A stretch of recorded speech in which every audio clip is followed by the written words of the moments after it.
দেশীয় জাত, আধুনিক প্রযুক্তি, প্রাণী সম্পদে হবে উন্নতি প্রতিপাদ্যে কুষ্টিয়ার ভেড়ামারায় ২৬ নভেম্বর বুধবার জাতীয় প্রাণী সম্পদ সপ্তাহ ও প্রাণী সম্পদ প্রদর্শনী ২০২৫ উদ্বোধন করা হয়েছে।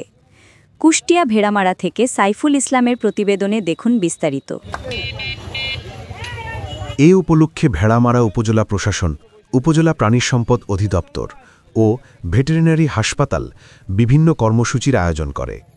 কর্মসূচির মধ্যে ছিল সকাল 10:30টায় উপজেলা চত্বরে বর্ণাঢ্য র্যালি শেষে প্রাণী সম্পদ প্রদর্শন, আলোচনা সভা ও প্রাণী সম্পদ প্রদর্শনে বিজয়ীদের মধ্যে পুরস্কার বিতরণ।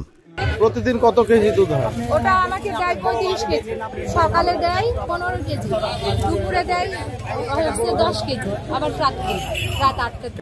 অনুষ্ঠানে উপজেলা প্রাণী সম্পদ কর্মকর্তা ডাক্তার কানিজ ফারজানার সভাপতিত্বে প্রধান অতিথি ছিলেন উপজেলা নির্বাহী অফিসার রফিকুল ইসলাম। বিশেষ অতিথি ছিলেন ভেড়ামারা সহকারী কমিশনার ভূমি ডাক্তার গাজী আশিক বাহার, ভেড়ামারা উপজেলা স্বাস্থ্য ও পরিবার পরিকল্পনা কর্মকর্তা ডাক্তার মিজানুর রহমান, উপজেলা সিনিয়র মৎস্য কর্মকর্তা শাম্মী শিরিন ও উপজেলা ভারপ্রাপ্ত কৃষি কর্মকর্তা আশিকুর রহমান। জাতীয় প্রাণী সম্পদ সপ্তাহ ও প্রাণী সম্পদ প্রদর্শনী 2025-এর অনুষ্ঠানে 30 স্টল প্রদর্শনকারীদের মাঝে 13 জনকে পুরস্কার বিতরণ করা হয়। এবং এই প্রদর্শনীতে দেখা যায় হচ্ছে আমাদের প্রান্তিক খামারি থেকে শুরু করে হচ্ছে যারা কমার্শিয়াল খামারিও আছে, তারা তাদের বিভিন্ন রকমের যে পশু আছে সেগুলা নিয়ে আসে। আর সেগুলার পাশাপাশি হচ্ছে পশু থেকে যে সকল বাই প্রোডাক্টগুলো আছে, আপনারা দেখলেন যে এখানে ভার্মি কম্পোস্ট আছে, অর্থাৎ এটা কিন্তু ওই গরুরই গোবর থেকে তৈরি করা, এবং হচ্ছে পশু খাদ্য, পশু যে বিভিন্ন মেডিসিন আছে সবগুলো এখানে প্রদর্শিত হয় এবং সেটা সারা বাংলাদেশেই হচ্ছে। আর এটা করার উদ্দেশ্য হচ্ছে এক একজনের কাছে তার হচ্ছে নিজস্ব যে টেকনোলজি আছে অথবা ওই যে নলেজগুলো আছে সেটা শেয়ারিং করা। কারণ হচ্ছে আপনারা দেখবেন যে হচ্ছে এক একজনের খামারে এক এক রকম জিনিস পাওয়া যাচ্ছে, কিন্তু আমরা জানি না কোন জায়গায় কোন ব্রিডটা ভালো পাওয়া যাচ্ছে, কোন জায়গায় কোন ঘাসটা ভালো পাওয়া যাচ্ছে। তো এরকম যদি প্রদর্শনী থাকে তাহলে সবাই জানতে পারে, এক একজনের সাথে আবার বিভিন্ন রকমের যে খামারি আছে তাদের মধ্যে একটা নলেজ শেয়ারিং হয়, তাদের মধ্যে হচ্ছে পরিচিতি হয়।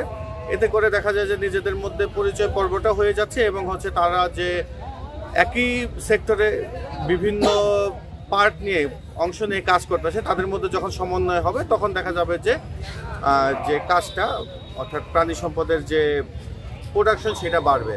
আর আপনারা জানেন যে হচ্ছে প্রাণী আমিষের বড় একটা অংশই কিন্তু আমাদের হচ্ছে দেশীয় যে গরু, ছাগল, হাঁস, মুরগি এইখান থেকে আসে। এবং আপনারা জেনে আনন্দিত হবেন যে হচ্ছে বাংলাদেশ গত কয়েক বছরে বাহির থেকে কোনো গরু আমদানি করে না, তারপরে কিন্তু আমাদের প্রতি বছর কোরবানিতে কিন্তু কোনো গরুর ঘাটতি থাকে না। অর্থাৎ যতগুলো দেখা যায় চাহিদা থাকে তার চাইতে বেশি আমরা গরু উৎপাদন করতে পারি, শুধুমাত্র আমাদের যেই প্রান্তিক খামারি থেকে শুরু করে বিভিন্ন পর্যায়ে খামারি যারা আছে তাদের কল্যাণে এবং আমাদের যে প্রাণী সম্পদ যে অধিদপ্তর আছে তাদের কল্যাণে। প্রদর্শনীর যে মূল লক্ষ্যটা সেটা হচ্ছে গত কয়েক বছর থেকে আমরা উন্নত জাত নিয়ে কথা বলছি, তবে এই বছরই প্রথমবারের মতো আমরা দেশীয় জাতকে প্রাধান্য দিচ্ছি। এই কারণ দেশীয় জাতটা হচ্ছে আমাদের ঐতিহ্য। যেমন এখানে আমাদের ব্ল্যাক বেঙ্গল আছে, রেড চিটাগাং আছে, দেশীয় জাতের যে ঘাসগুলো আছে, কারণ এই দেশীয় আবহাওয়াতে দেশীয় জাতটাই সব থেকে বেশি ভালো চাষ করা যায়। বিশেষ করে প্রান্তিক পর্যায়ে খামারিদের জন্য আমাদের যে পরামর্শটা আমরা সবসময় যেটা বলি সেটা হচ্ছে, যদি আপনারা দেশীয় বা হালকা সংকর জাত পালন করেন সেক্ষেত্রে রোগবালাই কম হবে, এদের প্রজনন ক্ষমতা বেশি, বাচ্চা বেশি দিবে। আলটিমেটলি আপনার একটা বড় গাভী পালার থেকে যদি আপনি 5 ছোট গাভী পালেন আপনার প্রফিট কিন্তু সেম থাকে বা কখনো বেশিও হয়। তো সেই বিষয়টাকে আমরা প্রাধান্য দিয়ে কিন্তু আপনাদের যে আমাদের দেশি জাত এবং আধুনিক প্রযুক্তি প্রাণী সম্পদের হবে উন্নতি, তো এইটাকে আমরা প্রতিবদ্ধ বিষয় নিয়ে কিন্তু আমরা আজকের প্রদর্শনী চলমান রেখেছি।